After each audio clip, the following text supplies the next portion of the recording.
ونشهد أن لا إله إلا الله وحده لا شريك له ونشهد أن سيدنا ومولانا محمدا عبده ورسوله أرسله بالحق بشيرا ونذيرا وداعيا إلى الله بإذنه وسراجا منيرا أما بعد فأعوذ بالله من الشيطان الرجيم بسم الله الرحمن الرحيم الله ولي الذين آمنوا يخرجهم من الظلمات إلى النور والذين كفروا أولياءهم الطاغوت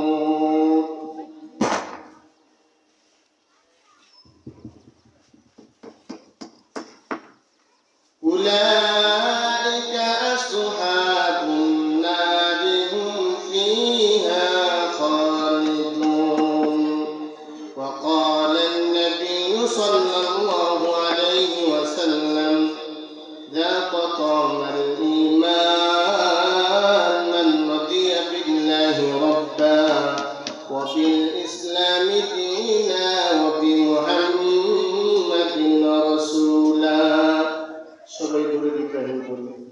اللهم صل على محمد وعلى آل محمد كما صليت على إبراهيم وعلى آل إبراهيم إنك حميد مجيد اللهم بارك على محمد وعلى آل محمد كما باركت على إبراهيم وعلى آل إبراهيم إنك حميد مجيد بلغ العلا بكماله كشف الدجى بجماله حسنت جميع خصاله صلوا عليه وآله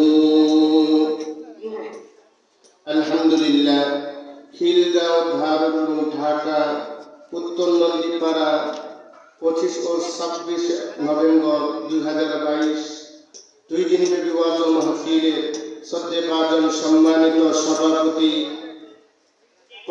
প্রথম দিনের প্রধান বক্তা হিসেবে গুরুত্বপূর্ণ বয়ান পেশ করবেন বাংলায় আলোড়ন সৃষ্টিকারী বিশিষ্ট ওয়াইজ মুফতি ইলিয়াসুর রহমান জিহাদি সাহেব দামাত বারাকাতুহুম ঢাকা জুমাবাদ হুজুর বয়ান করবেন এবং আরো বয়ান করবেন বিশিষ্ট আলেমে দ্বীন সারা বাংলায় আলোড়ন সৃষ্টিকারী বিশিষ্ট আলেমে দ্বীন মুফতি ওলিউল্লাহ সাহেব হাফিজাহুল্লাহ মুহাদ্দিস জামিয়া কারিমিয়া রামপুরা ঢাকা আরো অনেকে উলামায়ে কেরামগণ তাশরীফ আনবেন বয়ান করবেন আমরা যা ডাকে সাড়া দিয়ে আমাদেরকে যে মহান রব্বুল আলামিন আসার তৌফিক দান করেছেন আল্লাহ পাক রব্বুল আলামিন যদি তৌফিক না দিতেন আল্লাহ যদি না চাইতেন আমার পক্ষে আপনার পক্ষে এই জান্নাতের বাগান বেহেশতের বাগানে আসার নিজের ইচ্ছা মতে পারতাম না যদি আল্লাহ তৌফিক না দিতেন। এজন্য মহান রব্বুল আলামিনের দরবারে দিল থেকে মন থেকে সবাই শুকরিয়া আদায় করছি জোরে সোরে সবাই করি আলহামদুলিল্লাহ। সম্মানিত হাজরিন, সময় একেবারে কম, জুমার আগে লম্বা সময় কথা বলবো না। যারা আমরা এদিক সেদিক ঘোরাফেরা করছি, মাহফিলের ভিতরে ঢুকে যাই। আল্লাহ পাক রব্বুল আলামিন আমাদেরকে ঈমানের মতো মহান দৌলত দান করেছেন। তা আল্লাহ তাআলার বড় নিয়ামত। নিজে নিজে চাইলে ঈমানদার হইতে পারবো না যদি আল্লাহ তাআলা তৌফিক না দিয়ে। আল্লাহ পাক রব্বুল আলামিন কুরআনে কারীমের মধ্যে বলেন, আল্লাহু ওয়ালিয়ুল্লাযীনা আমানু ইখরিজুহুম মিনাজ-যুলুমাতি ইলান-নূর ওয়াল্লাযীনা কাফারু আউলিয়াউহুম আত-তাগুত।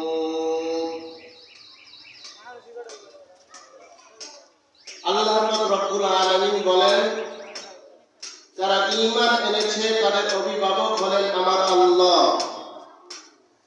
যারা আমার আল্লাহকে অভিভাবক হিসাবে গ্রহণ করতে পেরেছে, আল্লাহ পাক রব্বুল আলামিন বলেন, আল্লাহু ওয়ালিয়ুল্লাযীনা আমানু ইখরিজুহুম মিনাজ-যুলুমাতি ইলান-নূর।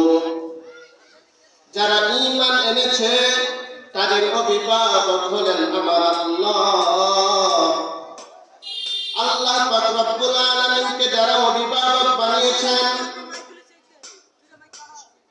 আল্লাহ পাক রব্বুল আলামিনকে যারা অভিভাবক বানিয়েছে, আল্লাহ পাক রব্বুল আলামিন কুরআনের মধ্যে বলেন, তাদেরকে আমি অন্ধকার থেকে আলোর দিকে নিয়ে যাই। যেরকম আল্লাহু আকবার। আল্লাহ বলেন, আল্লাহু ওয়ালিয়ুল্লাযীনা আমানু ইখরিজুহুম মিনাজ-যুলুমাতি ইলান-নূর। যারা ঈমান এনেছে তারা আমি আল্লাহকে অভিভাবক হিসাবে গ্রহণ করতে পেরেছে, আমি আল্লাহ তাদেরকে অন্ধকার থেকে আমি আল্লাহ আলোর দিকে নিয়ে যাব। ওয়াল্লাযীনা কাফারু আউলিয়াউহুম আত-তাগুত। যারা শয়তানকে অভিভাবক, যারা কুফরি করে, তারা শয়তানকে অভিভাবক হিসাবে গ্রহণ করেছে, তারা শয়তান তাদেরকে কি করে অন্ধকার থেকে, শয়তান কি করে আলো থেকে অন্ধকারের দিকে নিয়ে যায়। আল্লাহ কোরআনের মধ্যে বলেন, ওয়াল্লাযীনা কাফারু আউলিয়াউহুম আত-তাগুত উলাইকা আসহাবুন নারি হুম ফিহা খালিদুন। আর তারা হলো জাহান্নামের অধিবাসী। হুম ফিহা খালিদুন, তারা সেখানে থাকবে। সম্মানিত হাজিরিন, আমি আপনাদের সামনে শুরু থেকে একটা হাদিস করেছি। আল্লাহর রাসূল সাল্লাল্লাহু আলাইহি ওয়াসাল্লাম বলেন, যে ব্যক্তি তিনটা গুণ অর্জন করতে পারবে সেই ব্যক্তি ঈমানের স্বাদ আস্বাদন করতে পারবে। আল্লাহর হাবিব সাল্লাল্লাহু আলাইহি ওয়াসাল্লাম বলেন, যাকা তামাল ঈমান মান রাদিয়া বিল্লাহি রাব্বা ওয়া বিল ইসলামি দীনা ওয়া বি মুহাম্মাদিন রাসূলা।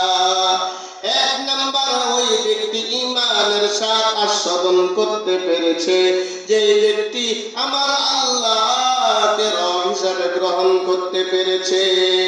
আমি আপনি নিজে নিজে চিন্তা করে দেখি, আমি কি আল্লাহকে রব হিসাবে মেনে নিতে পারলাম কিনা? আমি আপনি যদি আল্লাহকে রব হিসাবে মেনে নিতে পারতাম, তাহলে তো কোনোদিন আল্লাহর নাফরমানি করতে পারতাম না, আল্লাহ তাআলার হুকুম মানা থেকে বিরত থাকতে পারতাম না। আমি যখন নামাজের সময় হয়ে যায় আমি আমার চাকরি বাকরি ব্যবসা বাণিজ্য বন্ধ রেখে আল্লাহর হুকুম মানার জন্য আল্লাহর ঘর মসজিদে চলে যেতাম। যে ব্যক্তি আল্লাহকে রব হিসাবে মেনে নিবে সেই ব্যক্তি আল্লাহর হুকুমের অবাধ্যতা করতে পারে না। রাসূল সাল্লাল্লাহু আলাইহি ওয়াসাল্লাম 2 নম্বরে বলেন ওয়াবিল ইসলাম দীনা, যারা ইসলামকে মনোনীত দিন ধর্ম হিসাবে গ্রহণ করতে পেরেছে, তারা ঈমানের সাথে আস্বাদন করতে পেরেছে। ওয়াবি মুহাম্মাদিন রাসূলা, যারা মুহাম্মদ সাল্লাল্লাহু আলাইহি সাল্লামকে নবী হিসাবে গ্রহণ করতে পেরেছে, তারা তারা ওই ব্যক্তিরা ঈমানের সাথে আস্বাদন করতে পারছে। ও মুসলমান, চিন্তা করে দেখি আমি আর আপনি 3টা গুণ অর্জন করতে পারলাম কিনা। মুসলমান ভাইরা আমার খুব গভীর মনোযোগ দিয়ে শুনবেন। আল্লাহ পাক রব্বুল আলামিন আমাকে আপনাকে এই জমিনের মধ্যে পাঠিয়েছেন একমাত্র আল্লাহ তাআলার হুকুম পালন করার জন্য। যে ব্যক্তি আল্লাহর হুকুম পালন করবে, আল্লাহ পাক রব্বুল আলামিন কোরআনে কারীমের মধ্যে বলেন ইন্নাল্লাযীনা আমানু ওয়া আমিলুস সালিহাতি কানাত লাহুম জান্নাতুল ফিরদাউসি নুজুলা খালিদিনা ফিহা লা ইয়াবগুনা আনহা হিওয়ালা। আল্লাহ পাক রব্বুল আলামিন বলেন, যারা ঈমান এনেছে, ঈমান এনে শেষ করে নাই, ঈমান আনার পরে নেক আমল করবে, আল্লাহ পাক রব্বুল আলামিন তাদেরকে জান্নাত দান করবেন। মুসলমান ভাইরা আমার খুব গভীর মনোযোগ দিয়ে শোনা লাগবে। আল্লাহ পাক রব্বুল আলামিন বলেন, ও মানুষ, তোমরা কি মনে করেছো আমি আল্লাহ পাক রব্বুল আলামিন তোমাদেরকে অনর্থক বানিয়েছি? না না না, আল্লাহ পাক রব্বুল আলামিন আমাকে আপনাকে অনর্থক বানাই নাই। আল্লাহ পাক রব্বুল আলামিন বলেন ওয়ামা খালাকুতুল জিন্না ওয়াল ইনসা ইল্লা লিয়াবুদুন। আমি আল্লাহ পাক রব্বুল আলামিন মানুষ এবং জিন জাতিকে আমি আল্লাহ পাক রব্বুল আলামিনের দাসত্ব করার জন্য বানিয়েছি। জোরে কোন আল্লাহু আকবার। ও মুসলমান ভাইরা আমার, আমি আর আপনি যে ধর্মের মধ্যে আছি, যে সেই ধর্মটা হলো মনোনীত দ্বীন ইসলাম। আল্লাহ পাক রব্বুল আলামিন কোরআনের মধ্যে বলেন ইন্নাদ-দীনা ইনদাল্লাহিল ইসলাম, নিশ্চয় ইসলাম হইল গ্রহণযোগ্য দিন। ইসলাম হলো পরিপূর্ণ একটা দিন। যারা এই দিনকে গ্রহণ করতে পারবে তাদের কোনো টেনশন নাই, কোনো চিন্তা নাই। আল্লাহ পাক রব্বুল আলামিন আরেক জায়গার মধ্যে বলেন ওয়া মান ইয়াবতাগি গায়রাল ইসলামি দীনান ফালান ইয়াকবালা মিনহু ওয়া হুয়া ফিল আখিরাতি মিনাল খাসিরিন। আল্লাহ পাক রব্বুল আলামিন বলেন, যারা ইসলামকে বাদ দিয়া অন্য কোন দিন তালাশ করবে তাদের থেকে তা গ্রহণ করা হবে না। তারা কিয়ামতে তারা ওই আখিরাতে ক্ষতিগ্রস্তের অন্তর্ভুক্ত হয়ে যাবে। আমি আপনি যদি আল্লাহ তাআলার মনোনীত দ্বীন ধর্ম ইসলামকে গ্রহণ করতে পারি, আল্লাহ পাক রব্বুল আলামিন অবশ্যই আমাকে আপনাকে বিজয় দান করবে। আল্লাহ পাক রব্বুল আলামিন বলেন ওয়ালা তাহিনু ওয়ালা তাহজানু ওয়া আনতুমুল আ'লাউনা ইন কুনতুম মুমিনিন। যদি তোমরা মুমিন হয়ে থাকো, আল্লাহ তাআলা শেষ অংশে আয়াতের শেষ অংশে বলেন যদি তোমরা মুমিন হয়ে থাকো, তো যদি তোমরা মুমিন হয়ে থাকো ওয়ালা তাহিনু ওয়ালা তাহজানু, তোমরা নিরাশ হও না, ভয় পেও না।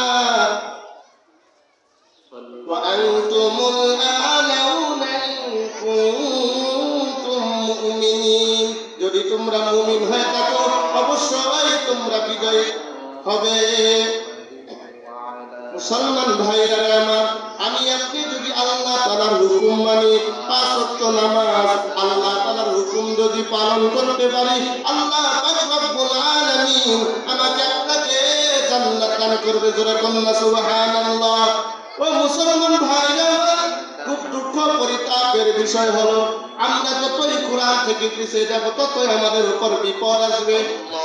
মুসা আলাইহিস সালাতু ওয়াস সালাম বলেন, কখন আল্লাহ তাআলা বান্দাদের উপর বেজার হয়, আমি আপনি যখন জমিনের মধ্যে গুনাহ করব তখন আল্লাহ পাক রব্বুল আলামিন আমার উপর আপনার উপর বেজার হয়ে যাবে। আমি আপনি যদি আল্লাহকে রবকে খুশি করতে চাই তাহলে গুনাহ কমায় দেওয়া লাগবে, প্রকাশ্যে গুনাহ কমায় দেওয়া লাগবে। যদি আমি আপনি গুনাহ কমায় দিতে পারি অবশ্যই আল্লাহ পাক রব্বুল আলামিন আমাকে আপনাকে শান্তি দান করবে। রিজিকের কোনো ভয় নাই, রিজিকের কোনো ভয় নাই। রিজিকের কথা আল্লাহ তাআলা বলেছেন কোরআনে বিভিন্ন জায়গায় বলেন, ও বান্দা রিজিকের কোনো টেনশন কইরো না, রিজিকের কোনো টেনশন কইরো না। তোমরা রিজিকের অভাব অনটনে পড়লে ইস্তেগফার করো, আল্লাহ তাআলার কাছে ক্ষমা চাও, আল্লাহ তাআলার কাছে তওবা করো। তওবা করা মানে আপনি গুনাহ থেকে আর যাবেন না। আপনি যদি তওবা করতে পারেন, খাঁটি দিলে তওবা করতে পারেন, আপনি আল্লাহ তাআলার হুকুম মানতে পারেন। আল্লাহ পাক রব্বুল আলামিন কোরআনের মধ্যে তো বলে দিয়েছেন, আমি ঈমানদারকে জান্নাত দান করব। জোরে কন্যা সুবহানাল্লাহ।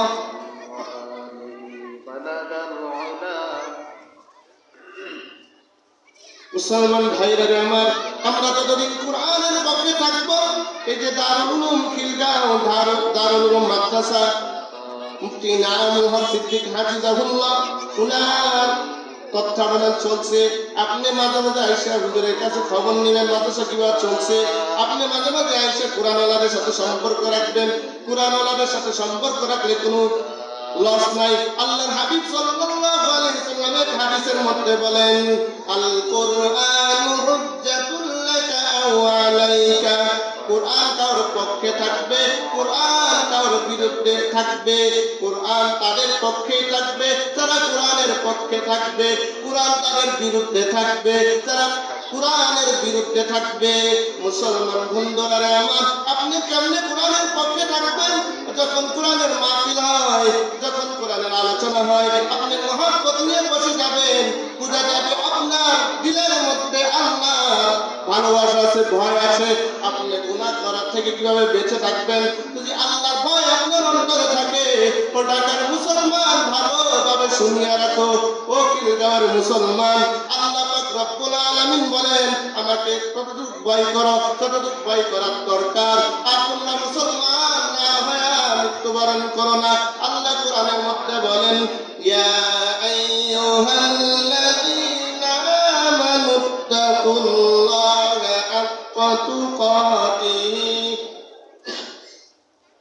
হাক্কা তুকাতিহি ওয়া লা তামুতুন্না ইল্লা ওয়া আনতুম মুসলিমুন। জোরে বলুন আল্লাহু আকবার। আল্লাহকে যতটুকু ভয় করার দরকার ততটুকু ভয় করতে হবে। আর আল্লাহ তাআলা আয়াতের শেষ অংশে বলেন, তোমরা মুসলমান না হয়ে মৃত্যুবরণ করো না। মুসলমান আমাদের মনে রাখা লাগবে, আমরা যদি কোরআনের পক্ষে থাকতে পারি তাহলে আমাদের রাসূল আমাদের সুপারিশ করবেন। আমরা যদি কোরআনের পক্ষে থাকতে পারি তাহলে আল্লাহ তাআলা আমাদেরকে জান্নাত দান করবেন। যারা কোরআনের বিরুদ্ধে অবস্থান নিতে চায় তাদের যেভাবে মোকাবেলা করার দরকার হয় সেভাবে মোকাবেলা করতে হবে। উলামায়ে কেরাম যেভাবে দিক নির্দেশনা দিবেন সেভাবে আমাদের কাজ করা লাগবে। আল্লাহ পাক রব্বুল আলামিন এই মাহফিলকে 2 দিন ব্যাপী মাহফিল যেভাবে আল্লাহ তাআলা যেন ভালোভাবে মাহফিল সফল হয়, আল্লাহ তাআলা এই মাহফিলকে কবুল করুন। এবং কি যারা সাহায্য সহযোগিতা করে যেভাবে হোক, একেবারে আমি মনে করি এলাকার ছোট বড় সবাই সহযোগিতা করেছে। আল্লাহ পাক রব্বুল আলামিন সবাইকে এই মাহফিলে এসেছে এলাকাবাসী সহ সবাইকে আমাদেরকে যেন আল্লাহ তাআলা এই মাহফিল যেন নাজাতের ওসিলা হিসেবে আল্লাহ তাআলা কবুল করেন এবং আমাদেরকে যেন আল্লাহ তাআলা একসাথে জান্নাতে থাকার তৌফিক দান করেন। সবার কাছে দোয়া চেয়ে বিদায় নিচ্ছি। আসসালামু আলাইকুম।